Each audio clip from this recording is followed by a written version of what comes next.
We're coming to you from northern New Jersey in Quarantineville. Just a little review of what we're doing here. We're picking bands that we really like or love, and we're each choosing 5 songs of that band that are our favorites. And the lists aren't revealed until we do this live, so I have no idea which are Steph's 5 favorites, and she has no idea which of mine are the best from the band. Let's see if we'll have any matches. Yes. All right, so this week we are doing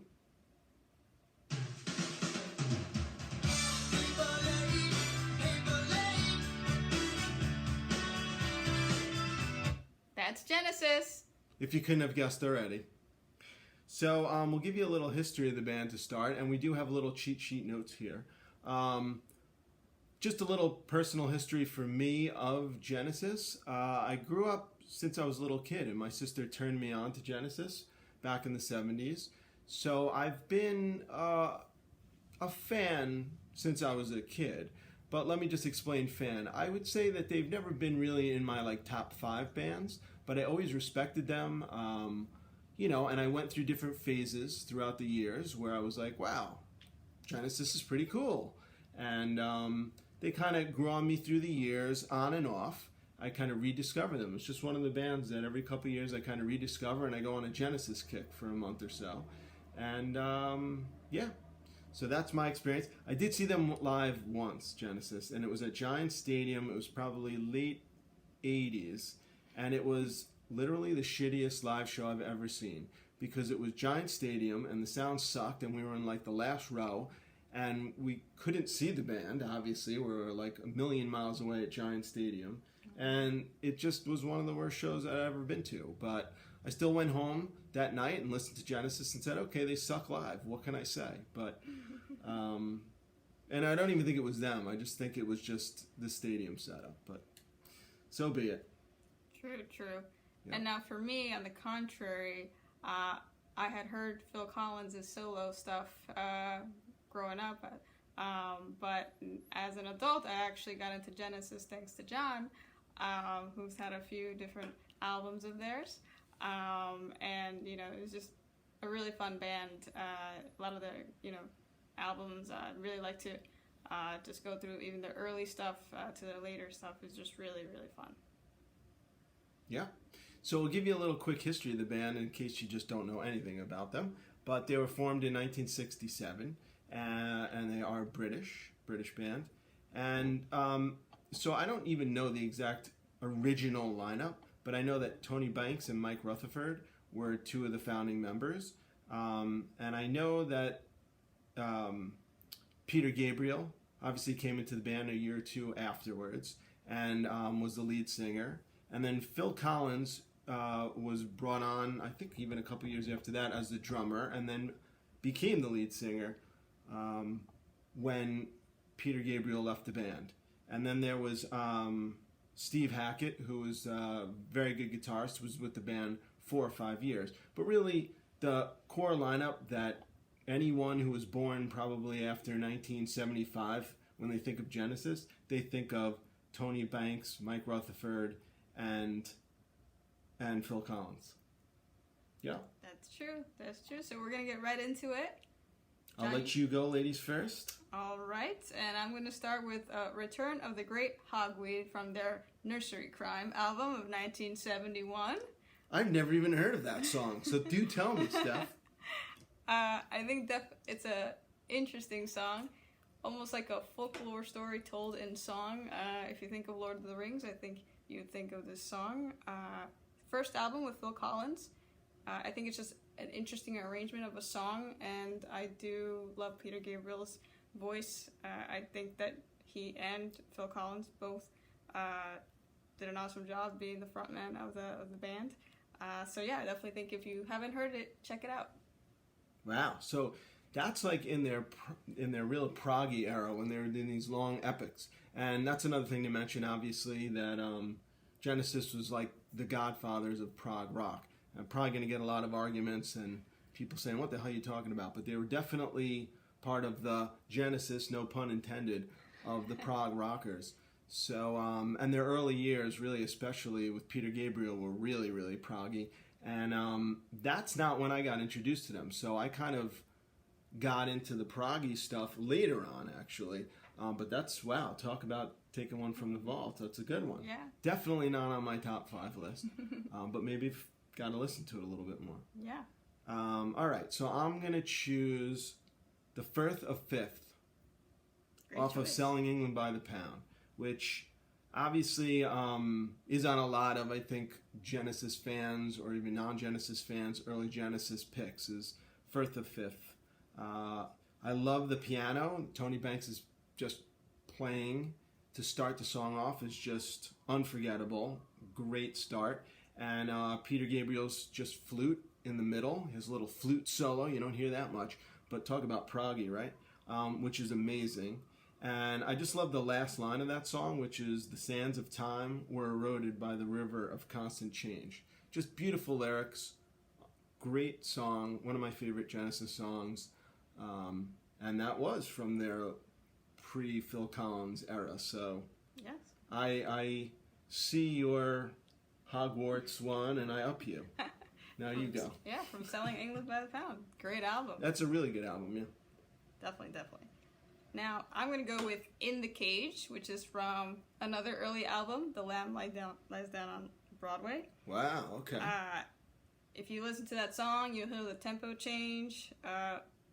Just like John said, that's when you hear Genesis at its proggiest, I would say. Again, as my first pick, a Peter Gabriel song. Love his voice. I think if you give it a listen, you definitely see what just attracted people to Genesis in the early days. Definitely check that out. Wow, okay. So one off Lamb Lies Down on Broadway, which I'm going to go with next. My number 2 song is Carpet Crawlers from the same album. Okay. Nice. And that was really a prog album. That was one of the classic first concept albums, all written by Peter Gabriel, and it was actually Peter Gabriel's last album with Genesis, but it was an amazing one. Lamb Lies Down on Broadway. So Carpet Crawlers, just a great song. I think my favorite song off Lamb Lies Down on Broadway. Nice. And again, one of those albums that I kind of rediscovered in the last couple years, and just in prep for this little video, listened to again, and I was like, holy shit, okay, this is pretty damn good. Wasn't that a double album? It was. Wow. Talk about the balls on Peter Gabriel. Let's just put Yeah. out a double album. That's also, I think, when, or maybe it was a couple albums before, where Peter Gabriel got really weird and came out on stage in costume and wearing the Fox's mask, which is from Foxtrot, an early album of theirs. And the band had no clue that he was going to come out on stage dressing up and doing like performance art. And then their sales skyrocketed. I mean, their live shows went up. And so Peter Gabriel was quite the character. But unfortunately, or fortunately, that was it. Lamb Lies Down on Broadway. So 1976, that was the end. And then, or 75. And then Phil took over. Yeah, that's true. Yep, Very and actually, I interesting. just saw this. I read that they tried out 400 either drummers or lead singers, and it just didn't work out. And they realized, holy shit, like, why don't we just have Phil sing? And one of the drummers that they asked was Roger Taylor from a little known band named Queen. So I think he made the wrong choice, but I don't know. Should have stuck with Genesis, but I think he did just quite all right he did for all right. himself. All right, so Steph's up. So far, we don't have any matches. All right, so I'm going to go with Mama from their self-titled album, Genesis, 1983. I would say this song, when you hear it, you hear the eeriness, how haunting it is. Phil's voice, he was just meant to be on that song. And the drumming, I think when you listen to it, it's just really just, you hear a lot of the drumming, and it's just really, really intense. So I think that song is one of the standouts from the album. I think in all it is a great album. And yeah, if you don't know it, check it out.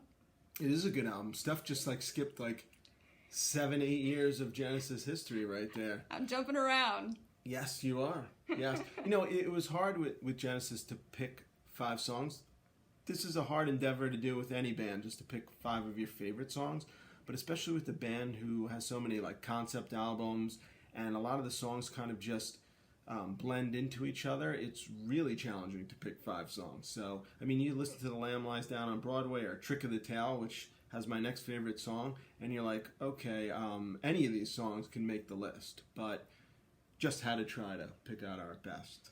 Okay, so I still stuck with actually the first album that Phil Collins was a lead singer on, which was Trick of the Tail in 1976, and I picked Madman Moon, and this was written by Tony Banks. Nice.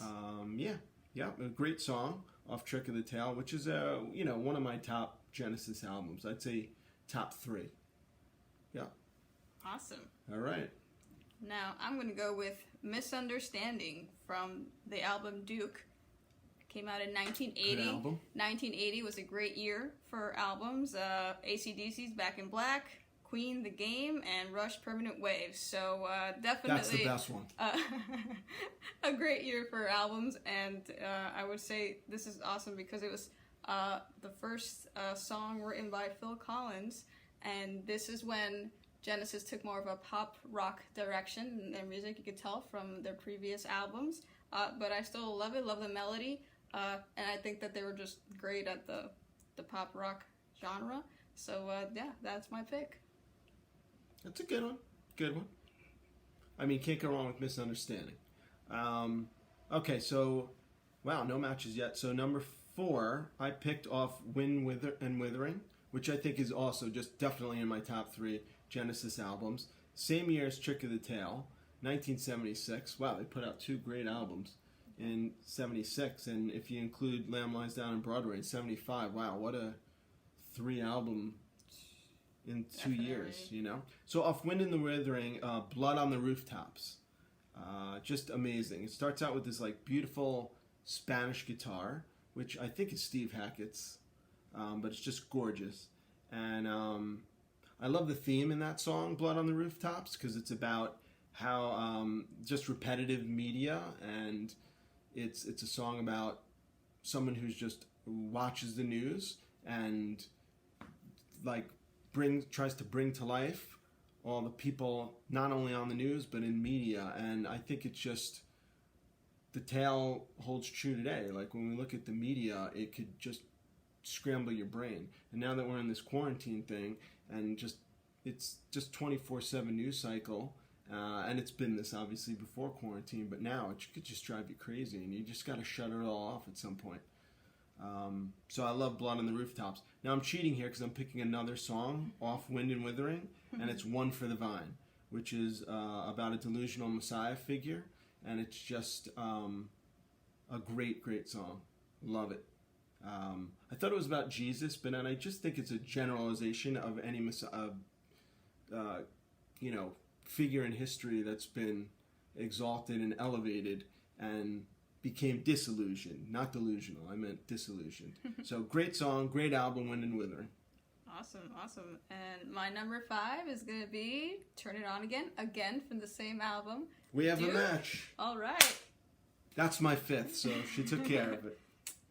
Interesting fact, it was recorded at ABBA's studio in Sweden. Again, the album is very pop rock, and when you listen to that song, I mean, you want to get up and move. I read that when first they tried the song out, it was a bit slow, and Phil Collins asked to speed it up, and it worked, and it was one of their top charted songs in a lot of countries, so that's really awesome. Wow.